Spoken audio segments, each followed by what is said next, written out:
Good morning students. इलेक्ट्रोस्टैट्स चल रहा है। इलेक्ट्रोस्टैट्स में आज मैं आपको एक अच्छा टॉपिक, एक नया टॉपिक पढ़ाने वाला हूं। ध्यान से सुनना।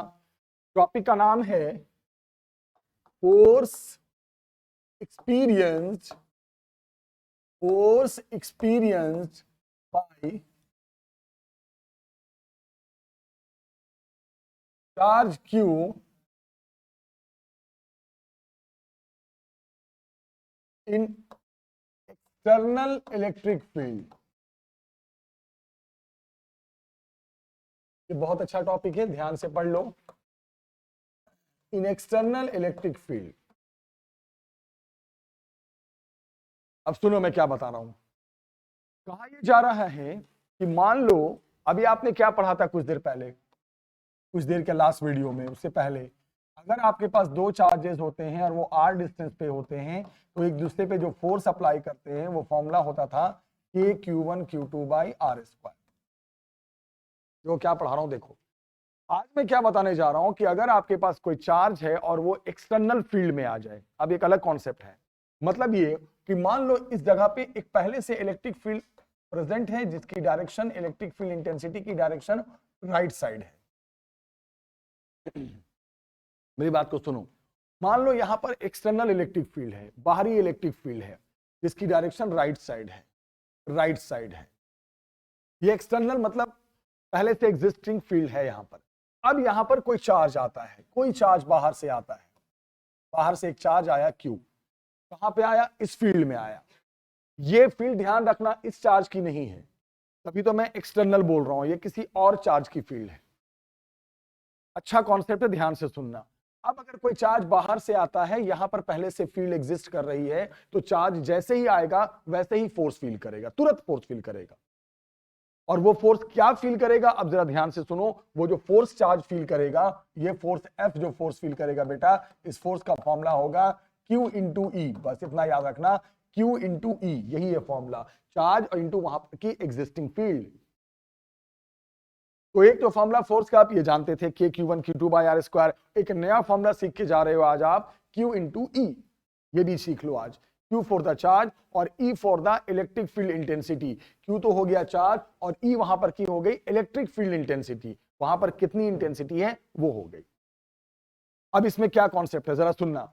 अब अगर मान लो ये जो चार्ज आया बाहर से, ये अगर चार्ज माइनस है, अब ये जो चार्ज आया फ्रॉम आउटसाइड उस फील्ड में, वो चार्ज अगर निगेटिव है, ध्यान से सुनना, निगेटिव है, तो अगर वो चार्ज निगेटिव होगा, फोर्स तो फील करेगा ही, चार्ज तो चार्ज है, लेकिन फर्क इतना पड़ जाएगा कि ये चार्ज अब जो फोर्स फील करेगा, ये जिधर फील्ड जा रही है उसके अपोजिट डायरेक्शन में। फोर्स का तो वही फॉर्मूला होगा जो आप जानते हो, Q इंटू ई, चार्ज इंटू इलेक्ट्रिक फील्ड। बस फर्क इतना हो जाएगा बेटा कि अगर वो चार्ज निगेटिव है, अगर जो चार्ज आया है वो निगेटिव है, जो बाहर से आया है एक्सटर्नल फील्ड में, ये फील्ड कैसी है? एक्सटर्नल। ये सब एक्सटर्नल, ये फील्ड एक्सटर्नल है।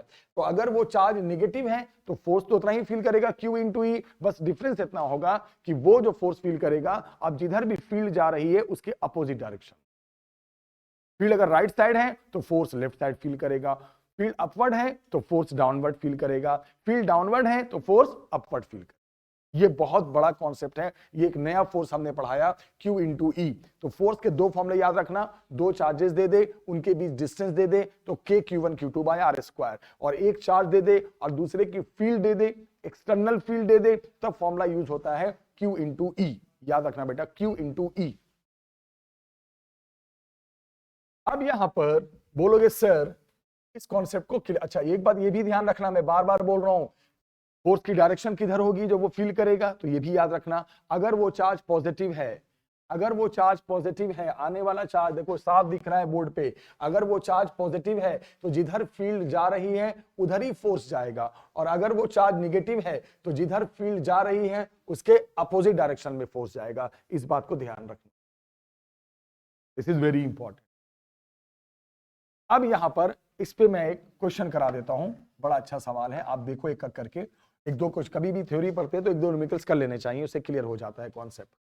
क्वेश्चन ये आया कि आपके पास ना, मैं फिर से बोलूंगा, हर वीडियो में बताता हूं, मैं सारे नोट्स टेलीग्राम ऐप पे अवेलेबल हैं। जितने भी वीडियोस में अपलोड करता हूं उसके डिस्क्रिप्शन में मैं लिंक दे देता हूं। आप के लिए पहले आपको टेलीग्राम ऐप अपने फोन में डाउनलोड करना पड़ेगा, फिर लिंक में क्लिक करोगे अपने आप जब ऐप डाउनलोड कर लोगे तो डायरेक्ट आप पहुंच जाओगे, ऐप के साथ सारे नोट्स आपको मिलने लगेंगे। यहाँ पे क्वेश्चंस लिखना पॉसिबल नहीं है, फिर भी मैं कोशिश करता हूं मैक्सिमम। क्वेश्चन ये है कि आपके पास एक ड्रॉप है, बहुत अच्छा क्वेश्चन है, आपके पास एक ड्रॉप है, कोई भी लिक्विड का ड्रॉप, सुनना बहुत ही अच्छा क्वेश्चन है। यू हैव अ ड्रॉप और इस ड्रॉप के पास कुछ एक्सेस इलेक्ट्रॉन है। अब ये एक्सेस इलेक्ट्रॉन का क्या मतलब होता है जरा सुन लो। एक्सेस इलेक्ट्रॉन का मतलब होता है एक्स्ट्रा इलेक्ट्रॉन्स है, कुछ आपके पास एक्स्ट्रा इलेक्ट्रॉन्स है। एक्सेस इलेक्ट्रॉन बता रहा हूं, वो एक्सेस इलेक्ट्रॉन मान लो 10 है।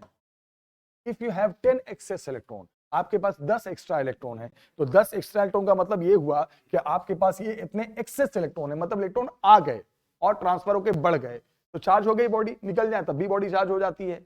आए होंगे तो वो चार्ज नेगेटिव होगा, और ये एक्सेस इलेक्ट्रॉन अगर मान एक्सेस नहीं होते, इलेक्ट्रॉन कम हो जाते तो प्लस हो जाता, चार्ज तो डेवलप हो गया। तो कितना चार्ज डेवलप होगा, आपको फॉर्मूला में पढ़ा चुका हूं, n इंटू ई। इनका मतलब हो गया बेटा 1.6 इंटू 10⁻⁻19 और इन हो गया 10। ई का मतलब इतना और इनका मतलब 10। चार्ज की वैल्यू आ गई 1.6 इंटू 10⁻⁻18 कूलम। आराम से देखते रहिए, रिलैक्स होकर देखते रहिए, हो गया इतना चार्ज। अब क्या बोला है, इसको जहां पर ड्रॉप को लाया गया है वहां पे इलेक्ट्रिक फील्ड भी है, वहां पे इलेक्ट्रिक फील्ड भी है 100 न्यूटन पर कूलम। वहां पर एक्सटर्नल इलेक्ट्रिक फील्ड की वैल्यू गिवन है 100 न्यूटन पर कूलम। ध्यान से देखते रहो, ये एक्सटर्नल इलेक्ट्रिक फील्ड की वैल्यू गिवन है 100 न्यूटन पर कूलम। ये ड्रॉप लिक्विड का बना हुआ है, ध्यान से देखो बेटा, ये ड्रॉप लिक्विड का बना हुआ है और उस ड्रॉप की डेंसिटी गिवन है 1.29 ग्राम पर सेंटीमीटर क्यूब। देखो ये सब भी पंगा खड़ा कर देता है, डेंसिटी की यूनिट होनी चाहिए किलोग्राम पर मीटर क्यूब और दिया है ग्राम पर सेंटीमीटर क्यूब। तो आप पेपर में हमें मान लो ये इसको कहते हैं सीजीएस यूनिट, आपने पढ़ा होगा 11th में, और हमें लेना होता है एमकेएस यूनिट में। तो डायरेक्ट मैं आपको बता दूं, अगर डेंसिटी में कभी ऐसा आ जाए 1 ग्राम पर सेंटीमीटर क्यूब को आपको एमकेएस में जाना है तो 1000 केजी पर मीटर क्यूब हो जाएगा। ओवर। पूछा क्या है जरा सुनो, पूछा यह है कि ये जो ड्रॉप है ये स्फेरिकल ड्रॉप है तो इसकी रेडियस क्या है, और ये भी बोला है कि ये जो ड्रॉप है, ध्यान से सुनना, हैंगिंग इन एयर, ये ड्रॉप हवा में ही झूल रहा है। सवाल सुनो, क्या कहा उसने, ये जो ड्रॉप है ये एयर में हैंग हो रहा है, हवा में ही झूल रहा है, हैंगिंग, गिर नहीं पा रहा है, हवा में छोड़ दिया लटक रहा है, एयर में हैंग हो रहा है। तो आप बताओगे, मैंने कई बार कहा है, कोई चीज हवा में कब झूलती है, जब उसके वेट को कोई बैलेंस कर ले। साइंस का रूल है, मैं इस पेन को ऐसे छोड़ दूं और ये गिरे ही ना, ये तभी पॉसिबल होता है जब इसके वेट को कोई दूसरा बैलेंस कर ले। तो वेट तो इसका mg नीचे लग ही रहा है, बैलेंस कौन करेगा, ऑब्वियस सी बात है, थोड़ा दिमाग लगाओ, इसके पास चार्ज भी है और जहां गया वहां पर एक्सटर्नल फील्ड भी है, तो बैलेंस ऑब्वियस सी बात है कौन करेगा बेटा, एक दूसरा फोर्स, इसका फॉर्मूला होगा Q इंटू ई। क्यों, ये फोर्स क्यों आ गया, चार्ज भी है और वहां पर फील्ड भी है एक्सटर्नल, बस खत्म। अब दोनों को इक्वेट कर लो, क्योंकि ये हवा में हैंग कर रहा है तो QE इजिकल टू mg हो गया। आराम से देखो, QE इजिकल टू mg हो गया, बहुत आराम से देखना है। अब यहां पे बोलोगे सर चार्ज मुझे पता है, इलेक्ट्रिक फील्ड मुझे पता है, लेकिन मास नहीं पता। परेशान नहीं होना, डेंसिटी तो दिया है, तो आपने सुना नहीं है density is equal to mass upon volume, तो मास को लिख सकते हैं डेंसिटी इनटू वॉल्यूम। क्या किया मैंने, mass is equal to density into volume. अब वॉल्यूम की बात आ गई, वॉल्यूम में हम आकर अटक गए। वॉल्यूम कैसा है, कैसा स्फीयर, स्फीयर का वॉल्यूम होता है 4/3 पाई आर क्यूब। तो आप क्या करेंगे बेटा, QE is equal to density, volume को क्या लिख देंगे 4/3 पाई आर क्यूब और इनटू क्या लिख देंगे G। अब तो पहुंच गए, अब तो क्या सोच रहे हो, चार्ज दे रखा है, इलेक्ट्रिक फील्ड पता है, डेंसिटी पता है, 4/3 पाई सब पता है, जी लेते ही 9.8, 10 जो लेना ले लो, सॉल्व करके होगा क्या, आर क्यूब पहले निकलेगा, are cube 3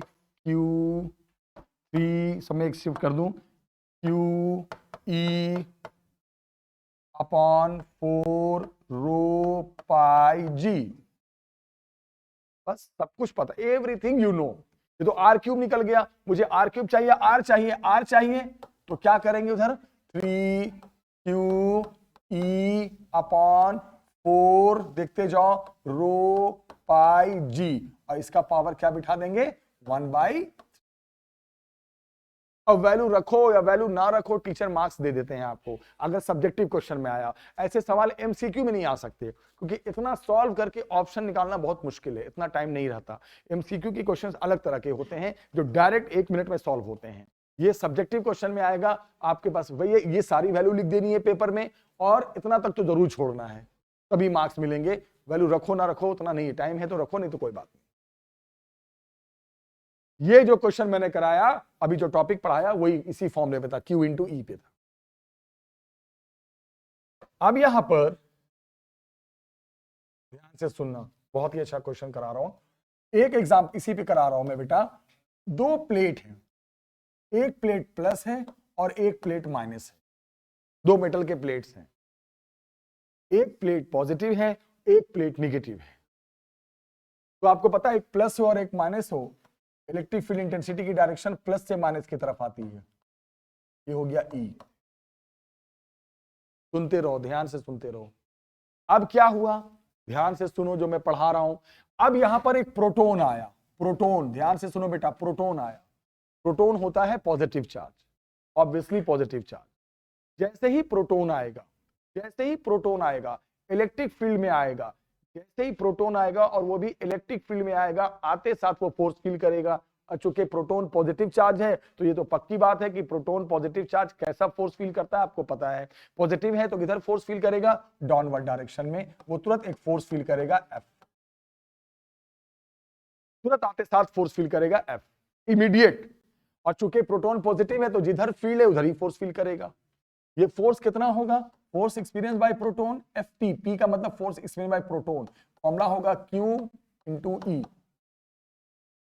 Q/E, this is the force experience by proton. और वो आराम से गिरना शुरू हो जाएगा, फ्री फॉल होना शुरू हो जाएगा, आराम से दोनों प्लेट के बीच गिरेगा। क्यों गिरेगा, फोर्स उसको गिराएगा। और सुनो, यहां पे ग्रेविटी फ्री स्पेस है, यहां पे ग्रेविटी नहीं है, इसका मतलब mg का कोई रोल इस सवाल में नहीं है। चलो आगे बढ़ते हैं। अब सुनो, अब किसी ने कहा कि चलो भाई फोर्स ये फील करेगा, कौन फोर्स ये फील करेगा, प्रोटॉन। अब किसी ने कहा कितना एक्सेलरेशन होगा प्रोटॉन का, ये भी बता दो, किस एक्सेलरेशन से गिरेगा। तो आप अच्छे से जानते हो कि एक्सेलरेशन का फॉर्मूला होता है फोर्स अपॉन मास।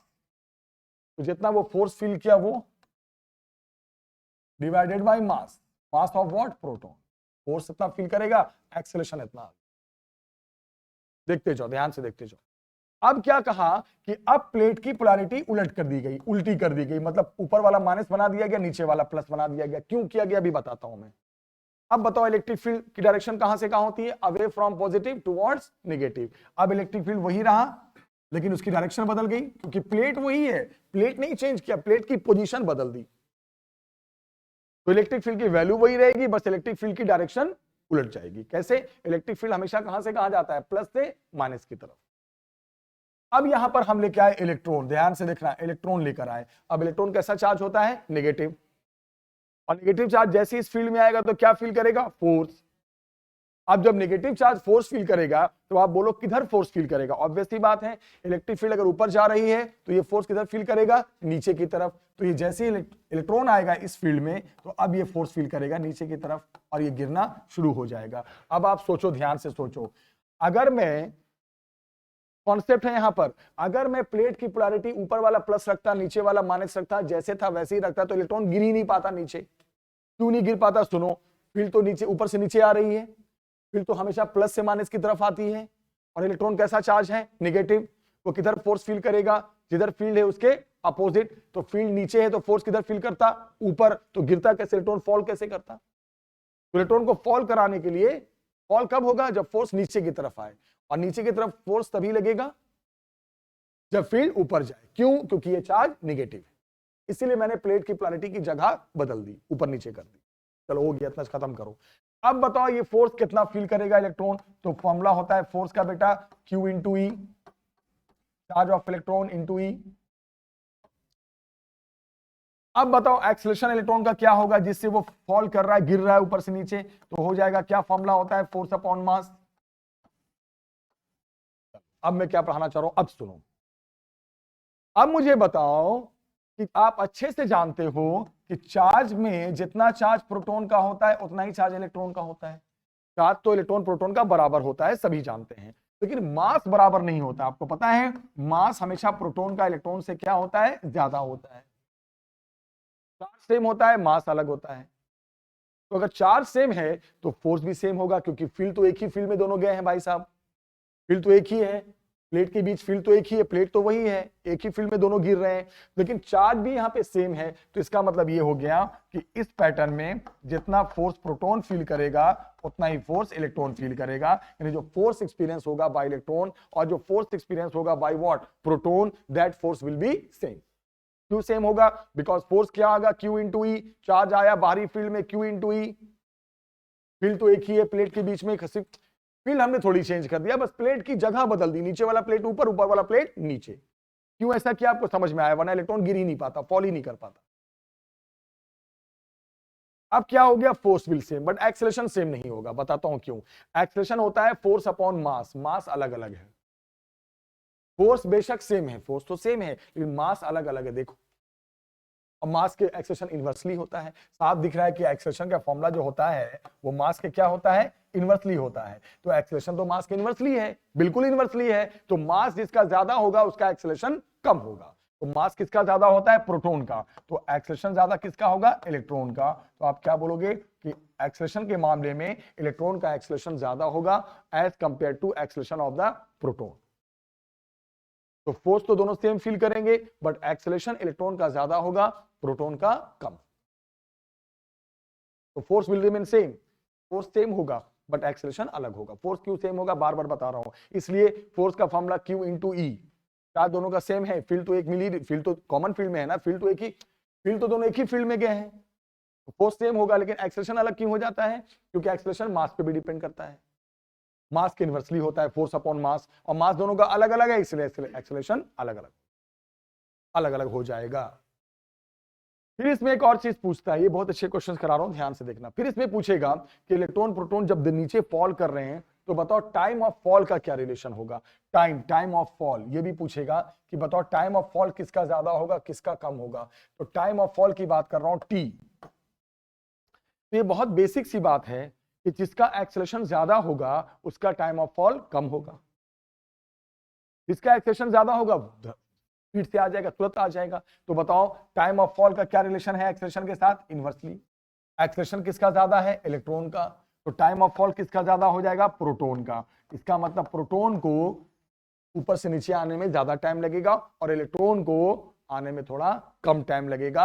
जल्दी कौन पहुंच जाएगा, अपर प्लेट से लोअर प्लेट तक जल्दी कौन पहुंच जाएगा, who will reach earlier, the proton और इलेक्ट्रॉन। आप बोलोगे इलेक्ट्रॉन विल रीच अर्लियर, क्योंकि टाइम प्रोटॉन में ज्यादा लग रहा है। क्यों ज्यादा लग रहा है, क्योंकि एक्सेलरेशन प्रोटॉन का कम था।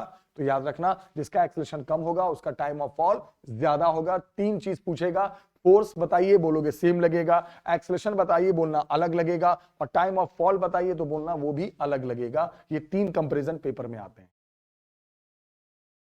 आई थिंक सो क्लियर हो गया होगा, ठीक है। ये सारे मैं इसी कॉन्सेप्ट पे क्वेश्चंस करा रहा हूं जो मैंने अभी आपको पढ़ाया है, ध्यान से देखना। अब यहां पर एक बड़ा अच्छा क्वेश्चन है, बहुत ही अच्छा क्वेश्चन है, ध्यान से सुनना। एक बॉडी है, एक पार्टिकल है जिसका चार्ज Q है, मास m है। चार्ज Q है, मास m है, ध्यान से सुनते जाओ, और वो एक्सटर्नल इलेक्ट्रिक फील्ड में ट्रेवल कर रहा है। मतलब एक बॉडी का चार्ज Q है, मास m है, इलेक्ट्रिक फील्ड ये E है। This is what external, this is what external electric field intensity. सुनना, अच्छे से सुनना। अब मैं क्या बोल रहा हूं जरा सुनो। अब यहां पर क्या है, पूछा है find distance travelled and speed of moving particle, moving body, जो बोलना है बोलो। सुनो ध्यान से, आफ्टर टाइम टी टाइम के बाद, आफ्टर टाइम टी टाइम के बाद। बड़ा अच्छा क्वेश्चन है।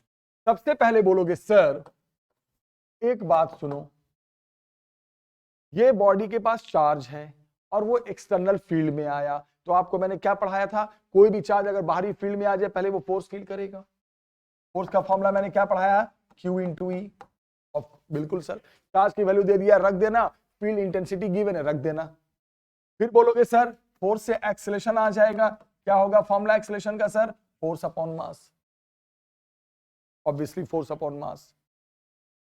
अब फोर्स अपॉन मास आ गया, फोर्स कितना हो गया बेटा, Q E upon M, acceleration निकल गया।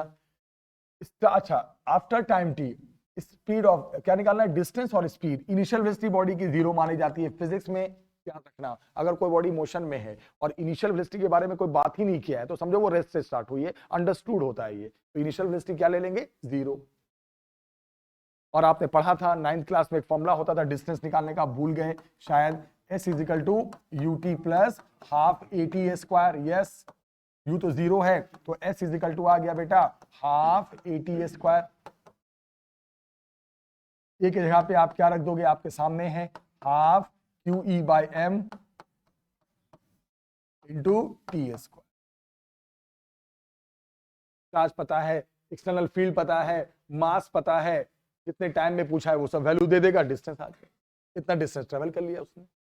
फिर पूछा है क्या, स्पीड भी बताइए, क्या स्पीड होगी इतना, तो स्पीड निकालने का फॉर्मूला 9th क्लास में हमने पढ़ा था, फाइनल स्पीड निकालने का याद करो, v is equal to U plus AT। U तो जीरो है तो यू जीरो हो गया, ए की जगह पे क्या रख देंगे बेटा, QE by M into T. Basic सवाल। F इजिकल टू QE, अगर कोई भी चार्ज एक्सटर्नल फील्ड में आ जाए, फोर्स फील करता है, F इजिकल टू QE, उसी पे ये सारे क्वेश्चंस हुए, सारे क्वेश्चंस आपने जो देखा सारे क्वेश्चंस हुए F इजिकल टू QE पे। अब मान लो एक जैसे कोई भी सवाल हम दे देते हैं, एक सिंपल सा सवाल, मान लो यहाँ पे चार्ज Q1 है, सुनो ध्यान से, और यहाँ पे चार्ज Q2 है, ये डिस्टेंस R है, और यहां पर पहले इलेक्ट्रिक फील्ड निकाल लो, एकदम मिडिल पॉइंट है, कितनी इलेक्ट्रिक फील्ड होगी, तो ये डिस्टेंस पहले R/2, ये डिस्टेंस कितना R/2, मैंने पढ़ाया था ना, ये भी पॉजिटिव है, इसकी field away from the charge, ये भी पॉजिटिव है, इसकी फील्ड भी अवे फ्रॉम द चार्ज। उसके बाद E1 की वैल्यू कितनी हो जाएगी, K, क्या होता है इंटेंसिटी का फॉर्मूला याद है, KQ बाई R स्क्वायर, तो KQ1 बाई जो भी डिस्टेंस है यहां से यहां तक का R/2 का होल स्क्वायर। E2 कितना हो जाएगा बेटा, KQ2 बाई जो भी डिस्टेंस है यहां से यहां तक वही R/2 का होल स्क्वायर। अब आपने दोनों फील्ड निकाल दी, दोनों फील्ड दोनों चार्ज की यहाँ पे क्या आ रही है, अपोजिट आ रही है, तो E नेट कितना हो जाएगा, अपोजिट है तो नेट इंटेंसिटी कितनी हो जाएगी, बोलोगे सर बहुत सिंपल है सर, E1 माइनस E2 हो जाएगा ऑब्वियसली। उसके बाद क्या हो गया, जब वहां पे नेट फील्ड, तो हमने पढ़ा ही चुके हैं, तो हमने एक दो वीडियो बैक पढ़ा चुका हूं मैं। अब यहां पे ऐसा क्यों कर रहा हूं दोबारा, इसका वजह है। अब फिर क्या बोलेगा कि यहां पर एक बाहर से एक नया चार्ज आ गया Q' और आकर बीच में बैठ गया, तो अब ये बताओ कितना फोर्स फील करेगा, तो वही कॉन्सेप्ट आ जाएगा, फिजिकल टू जो आया है वो चार्ज इंटू वहां पर की पहले से existing field, Q into E। कौन आया बाहर से, Q' आया, कहां पे आया, बिल्कुल दोनों के मिड पॉइंट पे आकर बैठ गया, तो बताओ कितना फोर्स फील करेगा, तो Q' इंटू वहां पर की एक्सटर्नल जो भी पहले से फील्ड है, पहले से फील्ड दोनों की फील्ड जो नेट बन रही थी वो। नहीं तो फिर आप ऐसे बोलोगे सर ऐसा करो ना, फिर KQ1 Q2 से निकाल दो, वैसे भी निकाल सकते हो, भी निकाल सकते हो। तो पहले आया कौन, बाहर से Q' आया, कहां पर आया, दोनों के मिड पॉइंट पे आकर बैठ गया, तो कितना फोर्स फील करेगा, तो एक तो KQ1 Q2 वाला पैटर्न भी है बेसिक, नहीं तो ऐसे भी निकाल सकते हो, आने वाला चार्ज इंटू वहां पर की जो भी नेट फील्ड बन रही है। नेट फील्ड क्यों, क्योंकि दोनों की फील्ड बन रही है। तो ये जो कॉन्सेप्ट था, ये जो क्वेश्चन था, ये था force of on a charge on external electric field. आज की वीडियो में बस इतना ही मैं ड्रॉप कर रहा हूं, ये एक पूरा टॉपिक मैंने फिनिश कर दिया। नेक्स्ट वीडियो में नया टॉपिक कराऊंगा, वीडियो बहुत लंबी नहीं होनी चाहिए ताकि देखने में भी सही रहे।